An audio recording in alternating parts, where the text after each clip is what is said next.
Sometimes, the potential of something is snuffed out before it has a chance to shine. Sometimes something only gets to shine for a brief moment before being forgotten in time. Think of Sweden. At one point in history, it was one of the most powerful nations in the world, but only after a few centuries their empire collapsed, and their empire was soon forgotten. I feel like the Kid Icarus franchise shares a similar fate. At one point in the 80s, Nintendo saw it as one of their flagship titles, but only a few years' time, the franchise was dead with only 2 games being made. In 2012, however, creator of Kirby and Smash Bros. Muthahir Sakurai would come in to revive the franchise from death, giving us one of the most unique games of all time. Alright, so first off, I should mention that this video was requested to me a few months ago by Rings of Anime. No, I didn't forget, man. I've just been so busy, and I'm now just getting the videos people requested. Because my 3DS capture card decided to kill itself, so I didn't have a capture card for a few months, so I'm just now getting to some of these requests. Anyway, the first thing you're gonna notice about this game is how much of it is similar to Smash Bros. There's idols, which are basically trophies, the menus are similar, there's a challenge board, and a new difficulty system that was later reused in Smash 4, but I'll talk more on that later. Uprising has 2 modes of gameplay, a rail shooter mode in the skies, and on the ground, a third-person shooter mode. In the skies, you move around on a set path while still having some control over pit. Meanwhile, you can shoot around. If you wait a second or two, you can shoot a shard shot, and on the bottom screen, you can tap the blue circle to use a special attack that hits all nearby enemies. Honestly, out of the 2 modes, I like this one a bit more. Sure, it doesn't have as much freedom, but it's a lot easier to control, and it's more fun. On the ground, you get to control pit in a 3D environment. You can attack enemies either by shooting or by melee attacks, and these sections typically take up most of the level. The final part of each level is a boss battle, which, despite being super frequent, are actually pretty good most of the time. The game as a whole is 25 levels called chapters. Each one lasts anywhere from 7 to 30 minutes, which is a pretty good amount of time for a level. It feels nice to be able to take a break though, because after you beat a level, you're taken back to the main menu just like in Smash Bros, so it's easier to put the game down and come back later. Probably the best idea this game had though is the difficulty scale. There are a huge range of numbers, each indicating a slightly more intense difficulty the greater the number. The scale starts off with 0.0, which is so laughably easy you might as well just watch someone else play the game. And then it ends with 9.0, which is something that keeps me up at night. This massive range of options to tune how hard you want the game to be is great. It keeps the game from being boring to pros while still being accessible to people who really suck at video games. And at the end of the game, I was basically just setting it to 0.0 because I already have good weapons, and I'm not going to be 100%ing this, so why not? There are incentives to play stages on a higher difficulty, mostly hearts, which like in Castlevania are currency to buy things. The only problem with the scale though is having to pay hearts to get anywhere higher or lower than 2.0. This makes playing certain levels at super high difficulties a bit of a hassle, since if you suck and when you try a stage, every time you lose the intensity goes down. Another thing that keeps the game from getting stale are the huge variety of weapons. Some are better for melee attacks, while others are better for shooting from a distance. And of course, like in an RPG, you get stronger weapons as the game goes on. You get some from beating levels, others from clearing the challenge board, and most from the shop. There's not really much of a barrier keeping you from buying super powerful weapons from the start, except for the high amount of hearts they might cost.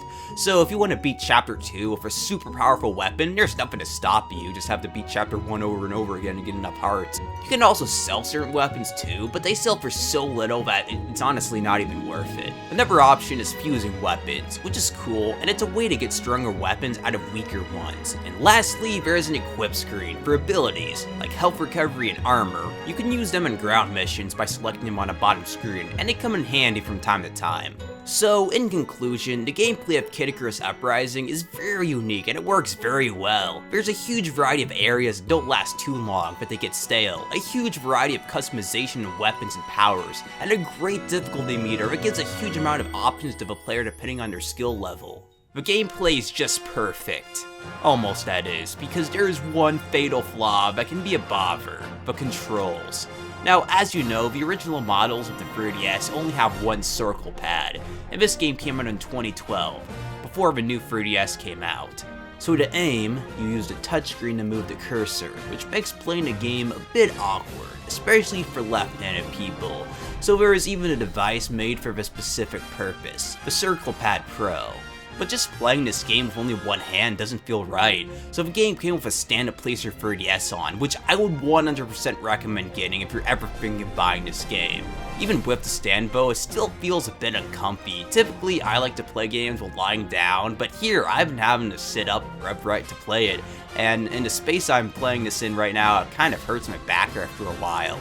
Oh yeah, and if you don't have a stylus, you might as well not think of playing this game at all. I can only imagine how much it would suck to play this game without a stylus, a stand, and if you're left-handed. That must be a terrible experience. After a while though, you do get used to the controls at least.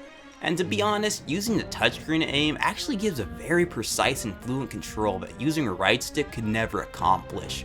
It works really well for what it is, but I still wish there was an option to use the Circle Pad Pro, and later the new 3DS's C-stick to control the cursor. But I haven't even talked about the best thing about this game, a thing that makes it what it is. Without it, it'd be seen as a good game, but most likely would still be forgotten. The dialogue and story. Throughout each mission, Pit and other characters converse with each other telepathically. This dialogue is fully voiced over by a talented cast, and the art style of the characters that pop up is excellent.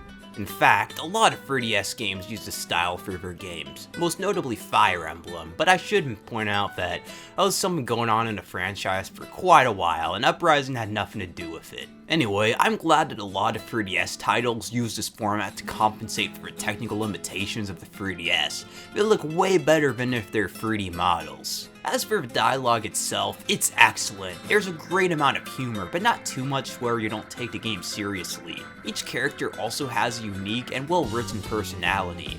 First there's Pit. He's witty, energetic, and adorable. Palutena is the goddess of light in Pit's guide. She's wise, but she's also kind of a jerk to poor Pit, to be frank. There's Magnus, a human fighter who's able to keep up with Pit and is your basic mercenary fighter type. There's Verity, the goddess of nature. She's sassy and is always arguing.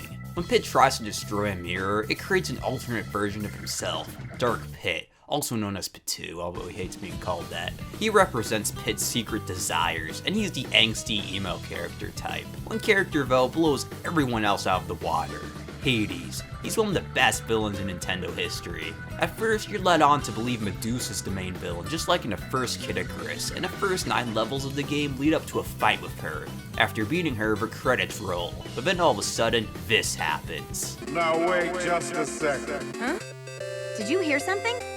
I said wait just a second. Got to be hearing things.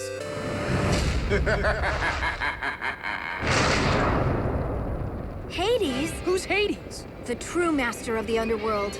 Sorry to keep you waiting, but now that I'm here, let's get this party started. Welcome to my underworld, Pretty Pat. You too, Pretty Palutena. I'm honored you know who I am. So this little angel took down Big Bad Medusa all by himself. What an accomplishment. Goodness, you should put this on your resume. What's with this guy? But before you do, you should know that I whipped up that Medusa especially for you. Wait, how? Add a pinch of memories to a ton of souls. Put them in a blender and hit frappe. Explain yourself.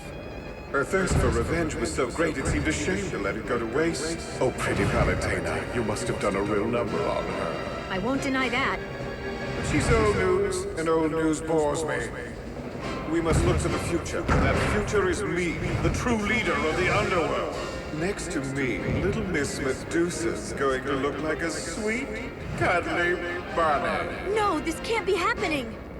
I must bid you adieu. I love him so much. His flamboyancy makes him entertaining, but he's still smart and evil enough to be a serious villain. And you know what? While I'm at it though, how about I show you some other of my favorite conversations throughout the game, because you really do need to hear them to truly appreciate them. And that's not all I can see, Pit. I can also see what's in your heart. Oh! That's really something. So you'd better not be thinking about anything naughty. What? How did you... Just kidding. Seriously? Reading hearts through laurel crowns? I know. I was also kidding. Sure you were. Are you a buzzard, Pit? Now, I think we can all agree that Pit's not a buzzard. Though I have seen him eat some questionable things off the ground. Floor ice cream gives you help. Bravo! Bravo! Oh me, oh my. Now whatever shall I do? You really brought the thunder. I said lightning. Sheesh, get it right. Whatever. We'll just keep fighting without someone out there giving orders. Are you saying it makes no difference whether your troops have a leader? They're all idiots. Seriously. I don't even know if any of them have actual brains. Don't curse the darkness. Light a candle. When freaky aliens give you lemons, make freaky alien lemonade. Like this. Wow. That's one way to do it. That was awesome. Now just pass through the ship to enter the Arm Hive. It's like a straw stuck in an orange. Commencing Operation Hive infiltration. Now back to the story. After this plot reveal, Hades ignites humanity in a war. Then the forces of nature, led by Verity, join in and fight as a third combatant. You destroy her reset bomb factory, take out her generals, and then all of a sudden, aliens known as the Aurum invade the Earth. Now even though this twist comes out of nowhere, it kind of works. All the gods work together to stop them, you storm their fortress, and it's a nice change of pace. Once the Aurum are taken down for good though, something strange happens. Pit wakes up and there's a ring. A girl picks up this ring and you play as her, and then she drops it and then you play as a dog and enter the nearby town. Here you see Palatena's troops attacking the city and Magnus fighting them. He puts on the ring and then you get to play as him. While controlling Magnus, he's still able to communicate with Pit and tells him the situation. Palatena has gone insane and is currently at war with humanity. Eventually you find Pit's body being controlled by an unknown force, but after beating it, Pit gets his body back. Verity takes him back to her place and explains more of what's going on. A parasite known as a Chaoskin is taking control of her body, which has made her turn evil. After a quick detour to find a sacred chariot, you enter her temple and take out the Chaoskin. Almost, that is, because it steals her soul before running off into another dimension. Dark Pit joins in to try to track it down in a really creepy world. They finally restore Palatena, but then Dark Pit has to go and make things harder than it should be, and almost gets killed by the Chaos Kid. Pit goes to save him, but the limits of flight makes it so he can only fly for 5 minutes at a time or else his wings would burn up, but he takes this risk to save him, but ends up near dead in the process. You then get to play as Dark Pit for the next chapter. He travels to the underworld to try to take Pit to a sacred spring to restore him. Here you run into Hades, who doesn't even try to stop you, but instead reveals his plan. Do you think Hades was serious about molding souls into other forms? It would explain his endless supply of troops. He's making them out of souls. Professor Palatena does it again. But wait, if that's the case, there's no way the Underworld Army could ever lose. Spoiler alert. So let me get this straight. All the lives lost in battle go to building up the Underworld Army. You got it. So the more fighting there is, the bigger my army gets. My goodness, it feels wonderful to be on the winning team. At the spring, Pit is revived. In the next chapter, he gets eaten by Hades and explores his insides. It's kind of like Jabu Jabu's belly in Ocarina of Time. He fights his heart. Somehow though, Hades survives this. Pit visits the god of Forge Dintos to get a super weapon to take him down for good. The final fight is one of those multi-stage ones, kind of like in the Kirby games. The whole battle takes place in the sky. In Phase 1, you dodge his attacks while getting some shots in. In Phase 2, you shoot these faces and cannons on his legs and back, which is kind of gross. In Phase 3, you dodge his lasers while trying to get shots in on his chest. In Phase 4, he throws these energy shots at you. You have to dodge the purple ones or shooting the blue ones back at him. After Hades takes enough damage, he surprise attacks Pit, destroying a great sacred treasure. Then comes my least favorite part of the fight. This part right here. You have to aim the cursor on his chest to charge up power. The only problem is that the cursor keeps moving away from him. You have to keep moving the cursor back, which isn't exactly hard or anything, but it really triggers something in you. It's like nails on a chalkboard. I hate doing this part. Thankfully, once that's over, Medusa comes in to save the day, being tired of constantly being revived. This gives time to get the cannon of the great sacred treasure ready for one final shot.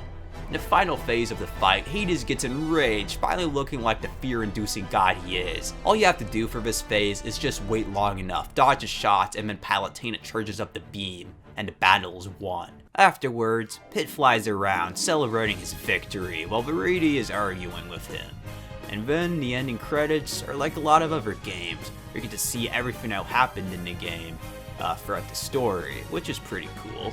In conclusion, I feel like this game is one of Sakurai's best. It's a big contrast to what a lot of Nintendo games were during the 3DS and Wii U era. Games were using the same format they had previously for lack of originality or personality, at least according to critics. Honestly, I really like this era of Nintendo history, mostly because it's my childhood, but writing for the characters and story was excellent. It's a perfect balance between being lighthearted and dark, and being humorous and serious. There's a lot to keep you playing after you beat the game, like trying to collect all the idols or weapons, as well as a multiplayer mode.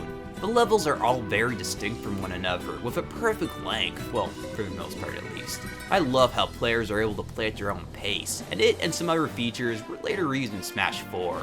The only major problem with Uprising are the controls, but that's really the fault that the console is made for rather than the game itself. It's a shame though, but there hasn't been any kind of news of a new Kid Icarus game in almost a decade. Till recently, that is. Because lately, rumors of a Switch port have been going around a lot. So maybe, just maybe, this franchise might get a chance to shine in the sun once again.